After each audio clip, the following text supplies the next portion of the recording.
আগামী 4 এপ্রিল 2025 ও 5 এপ্রিল 2025 থেকে শুক্রের সঞ্চার ঘটছে সিংহ রাশিতে আগামী 15 এপ্রিল 2025 পর্যন্ত সময়কালের মধ্যে এবং 15 এপ্রিল 2025 থেকে 30 এপ্রিল 2025 এই সময়কালের মধ্যে সিংহ রাশির সপ্তম এবং একাদশ ভাবে বসে থাকা শনিদেব সিংহ রাশিকে ট্রানজিট করে বেরিয়ে চলে যাচ্ছেন আগামী 7.5 বছরের জন্য। আর ঠিক এই সময়কালের মধ্যেই আমরা শুক্র ও শনির একটি মিলিত সংযোগ বা ইম্প্যাক্ট দেখতে পাবো সিংহ রাশির সাপেক্ষেই, যার ফলে 2025 সালের এপ্রিল থেকে জুন সময়কালের মধ্যে সিংহ রাশির জনজীবনে আসতে চলেছে এক শুভ সমন্বয়ক যোগ। যেহেতু শুক্র আমাদের জ্ঞান প্রবৃত্তি, আমাদের জীবনের বিলাসিতা, আমাদের সুখ আনন্দ, আমাদের ভাগ্য, এই বিষয়গুলিকে নিয়ন্ত্রণ করে, তাই সিংহ রাশি বা লিও রাশিতে শুক্রের এই ট্রানজিটের ফলে সিংহ রাশির মানুষদের এতদিন ধরে চলে আসা দুঃখজনক পরিস্থিতি, কষ্টদায়ক পরিস্থিতি, ব্যথা বেদনা যন্ত্রণা, ব্যবসায় পরিস্থিতি খারাপ, অর্থনৈতিক পরিস্থিতি খারাপ, সংসারে সমাজের দাম্পত্যের জায়গায় এই যে পরিস্থিতিগুলি এতদিন চলে আসছিল, এরপর কিন্তু পরিবর্তনের পথে বেশ কিছুটা সফলতা বয়ে নিয়ে আসতে চলেছে সিংহ রাশি বা সিংহ লগ্নের জন্য। নমস্কার দর্শক বন্ধুরা, জয় কর্মফলদাতা গুরু শনি মহারাজের জয়, জয় অঞ্জনী পুত্র মহাবলী বজরংবলী হনুমানজির জয়, জয় শ্রীকৃষ্ণ, রাধে রাধে। আমাদের AJVT ইউটিউব চ্যানেলে আপনাদেরকে স্বাগত জানাই। আশা করি আপনারা সকলে ভালো আছেন ও সুস্থ আছেন। আজকে সিংহ রাশি বা লিও রাশির বাংলা রাশিফলের এই আলোচনায় আমাদের আলোচ্য বিষয় হলো 2025 সালের অন্যান্য মাসগুলির তুলনায় এপ্রিল থেকে জুন 2025 সময়কালের মধ্যে সিংহ রাশির সাপেক্ষে কালপুরুষের রাশিচক্রের গুরুত্ব অনেকটাই বেশি। এই সময়কালের মধ্যে শুক্র ও সূর্য হতে যাচ্ছে আপনার রাশির রাজযোগ সৃষ্টিকারী কারক গ্রহ। তাই মনে করা হচ্ছে সূর্য কিংবা শুক্র একাই সৃষ্টি করবে রাজযোগ। এরই সাথে দেবগুরু বৃহস্পতি, গ্রহের যুবরাজ বুধ এবং আপনাদের সিংহ রাশির পঞ্চমে বসে থাকা মঙ্গল আপনাদের রাশি সাপেক্ষে সৃষ্টি করছে নবপঞ্চম মালব্য যোগ।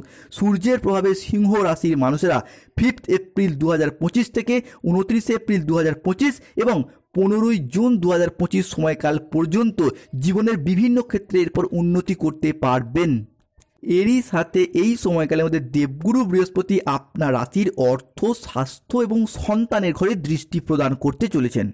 জ্যোতিষ পরাশরীয় সিদ্ধান্ত অনুসারে রাশিচক্রের 3টি পজিটিভ গ্রহ বুধ, শুক্র ও বৃহস্পতি এই সময়কালের মধ্যে এপ্রিল থেকে জুনের মধ্যে একই সাথে মিলিত হতে চলেছে, যার প্রভাবে রাশিচক্রের পঞ্চম রাশি তথা রবি বা সূর্যের আশীর্বাদ প্রাপ্ত রাশি সিংহ রাশির জাতক জাতিকাদের জীবনে এপ্রিল থেকে জুন 2025-এর মধ্যে ঘটতে চলা প্রথম পরিবর্তনটি হলো বিগত কয়েক মাস বা কয়েক বছর ধরে সিংহ রাশি বা লিও রাশির ক্ষেত্রে আর্থিক দিক থেকে উন্নতি যে একদমই হচ্ছে না সেটা আমরা ভালোভাবেই দেখেছি এবং বুঝতেও পেরেছি। এরই পাশাপাশি শনির ঢাইয়ার বেশ কিছু আংশিক পরিবর্তন, যেটাও কিন্তু সিংহ রাশির অর্থনৈতিক জায়গাটায় অনেকটাই ইম্প্যাক্ট ফেলেছিল বা ফেলেছে। তবে 5 এপ্রিল 2025 তারিখ থেকে 29 এপ্রিল 2025 তারিখের মধ্যে শুক্রের ট্রানজিট এবং বৃহস্পতির উচ্চস্থভাবে সিংহ রাশিতে সরল গতিতে ফেরা, যার কারণে আর্থিক দিকটা মোটামুটিভাবে সিংহ রাশির জন্য আবারও একবার ভালো হতে চলেছে 2025-এর এপ্রিল থেকে জুন সময়কালের মধ্যে। অর্থ কষ্ট, অর্থ ভাগ্য এই দুটো আবারও একবার সিংহ রাশির জন্য শুভ পরিবর্তনশীল ফলাফল বয়ে নিয়ে আসছে। এতদিন ধরে টাকা পয়সার অভাবে যেই সমস্ত স্বপ্নগুলি পূরণ করতে পারেননি সেই সমস্ত স্বপ্নগুলি এরপর পূরণ হতে চলেছে সিংহ রাশি বা লিও রাশির ক্ষেত্রে। বিশেষত সিংহ রাশির পূর্ব ফাল্গুনী নক্ষত্র, সিংহ রাশির উত্তর ফাল্গুনী নক্ষত্র কিংবা সিংহ রাশির মঘা নক্ষত্রের ক্ষেত্রে এতদিন ধরে যেভাবেই অর্থ ইনকাম করতে চেয়েছেন সেইখানেই বাধা, সমস্যা, প্রবলেম সৃষ্টি হচ্ছে। আপনি যেই পেশার সাথেই যুক্ত থাকুন, কৃষক হন, ব্যবসায়ী হন, সরকারি বেসরকারি চাকরিজীবী হন, যে কোনো প্ল্যাটফর্মে অর্থ ইনকামের পথে চলছিল কিছু বাধা, কিছু সমস্যা। এরই পাশাপাশি ইনকাম করলেও টাকা পয়সাটাকে জমিয়ে রাখার যে পরিস্থিতি, দশম ঘরে বৃহস্পতি পীড়িত থাকার কারণে যে প্রবলেম সমস্যাগুলি ফেস করে এলেন, এরপর কিন্তু পরিবর্তনের পথে বেশ কিছুটা সফলতা বয়ে নিয়ে আসতে চলেছে সিংহ রাশির ক্ষেত্রে। পরবর্তী পরিবর্তনটি হলো পারিবারিক দিক থেকে। পারিবারিক দিক থেকে এতদিন ধরে চলছিল ঝগড়া, অশান্তি, মনোমালিন্য, তর্ক বিতর্ক। এরপর সিংহ রাশির চতুর্থ ভাব থেকে কিন্তু গৃহস্থ সুখ, বাড়ির পরিবেশ, সামাজিক মান সম্মান প্রভৃতি বিচার করা হয়। তাই এমত অবস্থায় দেবগুরু বৃহস্পতি কিংবা সূর্য বা আপনার রাশির দশমে বসে থাকা শুক্র সিংহ রাশির জন্য হতে যাচ্ছেন ভীষণ ভীষণ তুঙ্গি, যার কারণে পরিবারগত দিক থেকে দীর্ঘদিন ধরে যদি বাবা মায়ের সাথে কোনো ঝগড়া অশান্তি মনোমালিন্য চলছিল, পরিবারের ভাই দাদা বোনেদের সাথে সম্পত্তি সংক্রান্ত বিষয়ে কোনো সমস্যা চলছিল, কিংবা আপনারা বাবা মা হলে আপনার সন্তানদের সাথে যে সমস্যা বা প্রবলেমগুলি এতদিন ফেস করে এলেন, কিংবা দাম্পত্যের জায়গায় সেই জায়গার সমস্যাগুলি পরিবর্তনের পথে বেশ কিছুটা এগিয়ে যেতে পারবেন, সফলতাগুলি প্রাপ্ত করতে পারবেন পারিবারিক দিক থেকে। কিংবা যারা বিবাহিত রয়েছেন, শ্বশুর শাশুড়ির তরফ থেকে বা শ্বশুরবাড়ির পক্ষ থেকে যে সমস্যা বা প্রবলেম এতদিন ফেস করে এলেন, সেই জায়গার সমস্যাগুলি কিন্তু এরপরে মিটে যাবে সিংহ রাশি বা সিংহ লগ্নের ক্ষেত্রেও।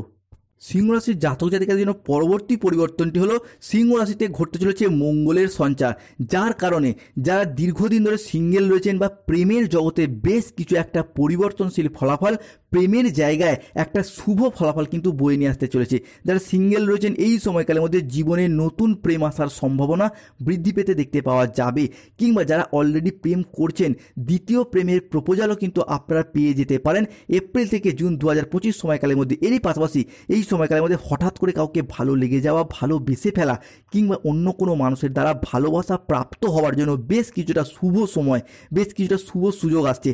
পুরাতন প্রেম ফিরে আসার পথে পূর্ণ সম্ভাবনা বৃদ্ধি পেতে দেখতে পাওয়া যাবে সিংহ রাশিতে মঙ্গলের এই সঞ্চারের কারণে। এরই পাশাপাশি অফিসে, স্কুল, কলেজে, পড়াশোনার জায়গায় বা যে কোনো কাজের সাথে যুক্ত সিংহ রাশির জাতক জাতিকাদের জন্য হঠাৎ করে প্রেমের প্রপোজাল পাওয়া বা প্রেমে পড়ে যাবার একটা পূর্ণ সুযোগ, পূর্ণ সম্ভাবনা বৃদ্ধি পেতে দেখতে পাওয়া যাচ্ছে। অনেকের ক্ষেত্রে হয়তো অলরেডি সেই শুভ সময়টা শুরু হয়েও গেছে, আপনারা নিজেরাও সেটা বুঝতে পারছেন এবং অনুভব করতে পারছেন। সর্বোপরিভাবে প্রেম ক্ষেত্রে যাদের দীর্ঘদিন ধরে পারিবারিক স্বীকৃতি প্রাপ্তির অপেক্ষা রয়েছেন, পরিবারের মানুষরা মানছিল না, তবে এরপর থেকে মঙ্গলের এই সঞ্চার প্রেমের জায়গায় পরিবর্তন আনতে চলেছে। প্রেম থেকে পারিবারিক স্বীকৃতি প্রাপ্তির পূর্ণ সম্ভাবনা সেটাও কিন্তু আমরা বৃদ্ধি পেতে দেখতে পাবো সিংহ রাশিতে। বিশেষত 14 এপ্রিল থেকে জুন সময়কালের মধ্যে প্রেম থেকে বিবাহ হবার সম্ভাবনাও বৃদ্ধি পেতে দেখতে পাওয়া যাবে। সিংহ রাশির ক্ষেত্রে পরবর্তী পরিবর্তনটা হলো পারিবারিক বাস্তুদোষ এরপর দূর হয়ে যাবে, যার কারণে পরিবার থেকে নেগেটিভ এনার্জিগুলি চলে যাবে। এতদিন ধরে পারিবারিক বাস্তুদোষ চলার কারণে হঠাৎ অসুস্থ হয়ে যাওয়া, দুর্ঘটনা কবলে পড়ে যাওয়া, কিংবা পরিবারগত দিক থেকে, পাড়া প্রতিবেশীগত দিক থেকে কোনো শত্রুতার মুখোমুখি পড়তে হয়েছে সিংহ রাশি কিংবা সিংহ লগ্নের মানুষদের। সংসারে, সমাজে, অফিসে, কর্মের জায়গায়, দাম্পত্যের জায়গায়, পরিবারের দিক থেকে আপনার পরিবারে এমন কোনো মানুষ আছে যারা আপনার আয় উন্নতি থেকে হিংসা করে, বাধা দেওয়ার চেষ্টা করে, কিংবা অফিসে বিভিন্ন দিক থেকে পাড়া প্রতিবেশী মানুষরা বিভিন্ন দিক থেকে আপনার কাজে আপনাকে নানা রকমভাবে বাধা দেওয়ার চেষ্টা করছিল। সেই জায়গার সমস্যাগুলি কিন্তু এরপরে মিটে যেতে চলেছে সিংহ রাশি বা লিও রাশির জন্য। তবে সিংহ রাশির ক্ষেত্রে শুরু হয়েছে শনির ঢাইয়ার আংশিক পরিবর্তন। শনিদেব কিন্তু প্রবেশ করেছেন মেষ রাশিতে, যার ইম্প্যাক্ট কিন্তু রাশিচক্রের সিংহ রাশির ক্ষেত্রেও প্রভাব ফেলতে চলেছে। তাই কোন কোন জায়গাগুলিতে সিংহ রাশিকে সচেতন থাকতে হবে, মূলত পেট সংক্রান্ত কোনো প্রবলেম, কোনো সমস্যায় পড়তে হতে পারে। তাই খাওয়া দাওয়াগত বিষয়ে বাড়তি সতর্কতা, সচেতনতা অবলম্বন করুন, কিংবা পেট সংক্রান্ত বিষয়ে কোনো সমস্যা বা প্রবলেম বুঝতে পারলে তৎক্ষণাৎ চিকিৎসকের পরামর্শ নেবেন।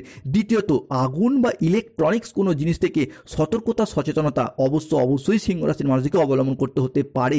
তৃতীয়ত সচেতনতাটা কি না, বিশেষত সন্তানদের খেলাধুলাগত বিষয়ে কোনো চোট বা আঘাত প্রাপ্তির সম্ভাবনা দেখতে পাওয়া যাবে, কিংবা এই মুহূর্তে দাঁড়িয়ে সন্তানরা আপনার কথার অবাধ্য হয়ে যেতে পারেন, সন্তানরা বিপথে চালিত হয়ে যেতে পারেন বা বিচলিত হয়ে পড়তে পারেন। তাই সিংহ রাশির ক্ষেত্রে এই জায়গাটায় সতর্কতা অবলম্বন করুন। এরই পাশাপাশি কোনো জায়গায় টাকা অ্যাডভান্স করার দিক থেকে, চাকরি, কর্ম বা ব্যবসার প্রয়োজনে টাকা ধার দেওয়া কিংবা ধার নেওয়া, কিংবা কোনো ব্যক্তিকে টাকা দেওয়া, সেই জায়গাগুলিতে অবশ্যই সতর্কতা অবলম্বন করুন। এই মুহূর্তে দাঁড়িয়ে অতিরিক্ত ঋণ নেওয়া, এই জায়গাটাতেও সিংহ রাশির মানুষদেরকে সতর্কতা অবলম্বন করতে হবে। তবে সিংহ রাশির ক্ষেত্রে যেই শুভ পরিবর্তনগুলো আমরা দেখতে পাবো, বৃহস্পতি, সূর্য, শুক্র কিংবা মঙ্গলের ট্রানজিট, প্রথমত কর্মের জায়গায় বৃহস্পতি ও সূর্যের গোচরের সাথে সাথেই কর্মক্ষেত্রে 5 এপ্রিল 2025 থেকে জুন 2025 সময়কালের মধ্যে নিরাপত্তা ও স্থিতিশীলতা বৃদ্ধির একটা প্রবল সম্ভাবনা দেখতে পাওয়া যাচ্ছে। যারা দীর্ঘদিন ধরে বেকার, বেরোজগার হয়ে বাড়িতে বসে রয়েছেন, চাকরি প্রাপ্তির অপেক্ষা রয়েছেন, কিংবা স্টুডেন্ট চাকরি প্রাপ্ত করার জন্য পড়াশোনা করছেন, বিশেষত কোনো ইঞ্জিনিয়ারিং লাইনে পড়াশোনা করছেন, ল্যান্ডিং প্রপার্টি নিয়ে পড়াশোনা করছেন, nursing, police force, MBA, BBA, MCA, BCA, কিংবা যে কোনো ম্যানেজমেন্ট সেক্টরে চাকরি প্রাপ্ত করার জন্য পড়াশোনা করছেন, সেই জায়গায় চাকরির ক্ষেত্রে স্থিতিশীলতা বৃদ্ধি পেতে দেখতে পাওয়া যাবে। চাকরির সিলেকশন প্রাপ্তির পথে পূর্ণ সম্ভাবনা দেখতে দেখতে পাওয়া যাচ্ছে সিংহ রাশির সাপেক্ষে। এরই পাশাপাশি আপনি সিংহ রাশির যেই নক্ষত্রেরই অন্তর্গত হন, সিংহ রাশির পূর্ব ফাল্গুনী হন, উত্তর ফাল্গুনী হন কিংবা মঘা নক্ষত্র হন, যারা কোনো জায়গায় কর্মের সাথে যুক্ত রয়েছেন, অফিসে আদালতে সরকারি বেসরকারি দপ্তরে কিংবা যে কোনো পেশাদারি কাজকর্মে এতদিন যে কাজের চাপ কিংবা টার্গেট পূরণের যে লক্ষ্যমাত্রা চলছিল ব্যাংকিং সেক্টরে, ফাইন্যান্স সেক্টরে কিংবা যে কোনো দপ্তরেই কাজ করুন, সেই জায়গায় চাপ বা কাজের প্রেশার অনেকটাই কমতে দেখতে পাওয়া যাবে। সর্বোপরি যে পরিবর্তন আসবে কর্মের ক্ষেত্রে সেটা হলো যারা কোনো জায়গায় কন্ট্রাকচুয়াল কাজ করছেন তাদের সেই কাজগুলো এরপর পার্মানেন্ট হয়ে যাবার পথে বেশ কিছুটা শুভ সময় বা শুভ সুযোগ আসছে। যারা কোনো চাকরির ক্ষেত্রে ওয়েটিং লিস্ট আটকে রয়েছেন সেই জায়গা থেকে বেশ কিছুটা সচলতা বা সফলতা পেতে চলেছেন। তবে আবার একবার বলে রাখি, অর্থ সংক্রান্ত বিষয়ে চোট যাওয়ার ব্যাপার থাকতে পারে, মানি ট্রানজাকশন জাতীয় ফ্রড কেসে জড়িয়ে পড়তে পারেন।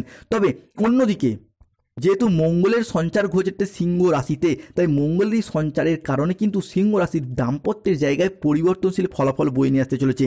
সিংহ রাশির মঘা নক্ষত্র হোক, সিংহ রাশির পূর্ব ফাল্গুনী কিংবা সিংহ রাশির উত্তর ফাল্গুনী নক্ষত্রের জাতক জাতিকারা দাম্পত্য বা সম্পর্কের জায়গায় প্রচুর কেঁদেছেন, প্রচুর আঘাত কষ্ট পেয়েছেন। কাউকে অতিরিক্ত বিশ্বাস এবং অতিরিক্ত ভরসা করে যে কতটা ঠকে গেছেন, কতটা বিশ্বাসঘাতকতা বা প্রতারণার মুখে পড়েছেন সেটা নতুন করে বলার কিছু নেই। এরপর সেই জায়গাগুলি থেকে নিজেদের ভুলগুলিকে বুঝতে পেরে শুধরে ফেলে কিংবা যারা আপনাকে ছেড়ে ভুল বুঝে দূরে সরে গিয়েছিল সেই সমস্ত ভালোবাসার মানুষগুলি নিজেদের ভুলগুলিকে বুঝতে পেরে শুধরে পেরে সম্পর্কগুলিকে টিকিয়ে রাখা এবং ভবিষ্যতের পথে আবারও একবার একসাথে এগিয়ে যাবার একটা ইচ্ছা, প্রবণতা এবং প্রত্যাশা বৃদ্ধি পেতে দেখতে পাওয়া যাবে। যাদের সন্তান রয়েছে সন্তানদের ভবিষ্যতের কথা চিন্তা করে অনেক অনেক সম্পর্ক জোড়া লাগতে চলেছে। দীর্ঘদিন ধরে যারা গাইন সমস্যায় ভুগছিলেন, নববিবাহিত কিংবা দীর্ঘদিন ধরে বিবাহের জায়গায় নানা রকম সন্তান প্রাপ্তির জায়গায় প্রবলেম চলছিল, সেই জায়গার সমস্যা কিন্তু মিটে যেতে চলেছে। পঞ্চম ঘরে প্রবেশ করছেন বৃহস্পতি।